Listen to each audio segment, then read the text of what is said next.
熊野古道 Day One 7:30，走。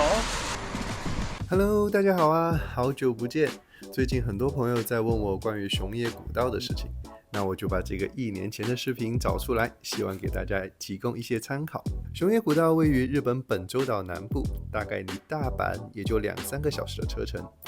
而我们这次选择走的就是其中一条比较经典的中边路，花了4天的时间完成。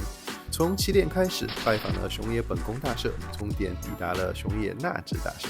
这次旅行还 feature 了我的好朋友 B 哥。好了，让我们看看这4天我们是怎么完成的吧。从大阪机场出来，可以搭 JR 火车换乘黑潮号快车直达田边市。黑潮号全车预约制，一定要提前购票，不然没有座位。大概开了2个多小时就到田边了。我们到的那天还在下雨，不过雨量不大，不影响。到了民宿就赶紧收拾东西，因为徒步过程中带不了太多东西，所以不用的行李就直接打包寄到终点的酒店。收拾完行李就出来吃东西，还没等我们点好菜，店家就端来2盘不知道是什么东西的东西。尝了一下，应该是生牛肉，一点都不好吃，最后让店家退掉了。第一天徒步，收拾好东西就准备出门。我们应该是这个民宿里面离开的最晚的一组客人了。今天还在下雨，所以赶紧穿上雨衣，关上门就准备出发了。今天要从田边坐公交车到达熊野古道的起点站，大概要坐多久我忘了。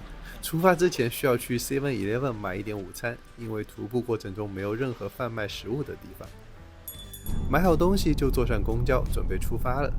当我们从公交车上下来的时候，雨已经停了，天气非常凉爽，马上要正式开始徒步熊野古道了，有一点小小的激动。这边还有一个中边路的起点的标识。熊野古道沿途都有很多的盖章点，这种集邮的感觉也让整段行程变得更加有趣。盖上第1个章就准备进山喽，先来摆拍一段。因为熊野古道位于纪伊半岛的深山之中，这里常年雨水充沛，因此孕育出郁郁葱葱的茂密森林和崎岖的山地地貌。没走多久就遇到了另一个盖章点。今天大概要走13公里，很久没有徒步了，这样上上下下还是很累的。走了不知道多久就到了一个观景点，还是很美的。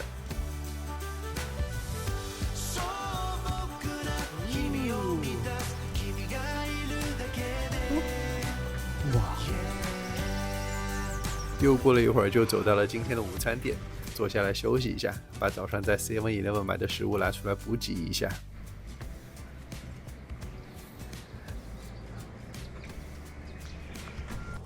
吃完东西就准备继续出发了，还要走大概4-5个小时吧。今天的目的地是走到近路王子。王子在熊野古道中指的是熊野大神社的附属神社，它们遍布在熊野古道沿线，是徒步的盖章点，也是指引方向的路标。正是因为这样完善的指引，才能让我们这样的游客也能独自探索这条朝圣之路。大概走了7个小时，终于走到今天的目的地了，近路，一个非常安静的小镇。看一下，离本宫还有29公里，不过那是明天的目标了。日本这些小镇虽然看不到什么人，但是真的非常干净，路上基本上没有任何垃圾。好了，最后一个盖章点，近路王子。第2天因为天气预报会下雨，而且今天的徒步目标是25公里，有点担心不能在天黑前完成，所以准备和大部分徒步者一样，先搭一段公交车，跳过前面8公里的路线。第一次在雨中徒步，还有点小小的兴奋。雨中的熊野古道虽然一路泥泞，但浓雾弥漫，多了一丝梦幻的感觉，有点像仙境。这样说算不算是苦中作乐？这个王子的名字有点意思。就算是下着雨，也不妨碍要盖章。走到中午的午餐点了，脱下雨衣，拿出前一晚民宿老板提前准备的餐盒，看着云雾，吃着便当，悠哉悠哉。今天虽说下雨，但其实徒步的速度比昨天还快，大概只花了不到7个小时就走到了今天的目的地熊野本宫大社。因为下雨的缘故，所以游客也比较少。熊野本宫附近有很多著名的自然温泉，于是又开始变大了，所以停留了一会儿，就准备搭公交车去今天的住宿点泡温泉了。这个公交车站真的超级大，然后这边的公交车是定点发车，所以买好票就在这等着。今晚住的地方叫川滩温泉，仔细看，还有住客在河边泡汤。第3天本来应该是从熊野本宫走到小口，但因为小口的住宿特别难订，我们没有订到，所以我们选择搭乘公交车，先坐车到小口，然后再反方向走回熊野本宫。这一段古道也被称为小云曲岳。小云曲岳和大云曲岳连接着熊野那智大社和熊野本宫大社。小云曲岳的难度要比大云曲岳低很多，所以大云曲岳就留给明天再去挑战吧。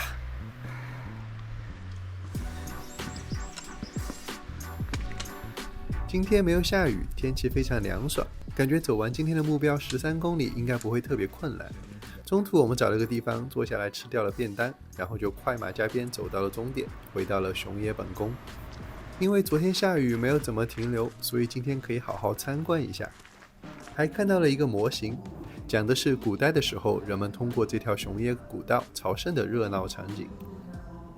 熊野古道边上还有一个日本最大的鸟居，还挺高的。今天晚上我们选择住了历史最悠久的汤之风温泉。一到这个小镇就让我想起了《千与千寻》。你看这条河流淌的就是温泉水，还泛着热气。这边还有一口温泉井，可以直接煮鸡蛋，名副其实的温泉蛋。好了，最后一天了，今天阳光明媚，今天要挑战大云曲岳，终点熊野那智大社。大云曲岳是熊野古道中边路里面最难的一段，海拔变化最高，也最为陡峭。其中一段5公里的路程，海拔会上升800米。不过经历了前3天的徒步练习，这最后14公里当然也不在话下。看一看远处的海岸线，胜利就在前方。最后一段路程了，加油啊！隐隐约约可以看到建筑物了，最后1公里，坚持坚持！越来越近了，看那智瀑布，最后的台阶。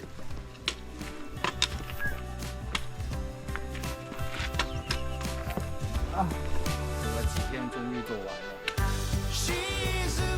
那智大社有很多本国观光游客，人人衣衫精美，而中间就混杂着几个我们这样背着大包步履蹒跚的徒步者。大家每每相逢都会相互一笑，然后说一句“我没嘞”。最后一个盖章点，那智瀑布边上的飞龙神社。4天的时间，57公里的路程，阴天、雨天、太阳天，熊野古道最后一个站，收官。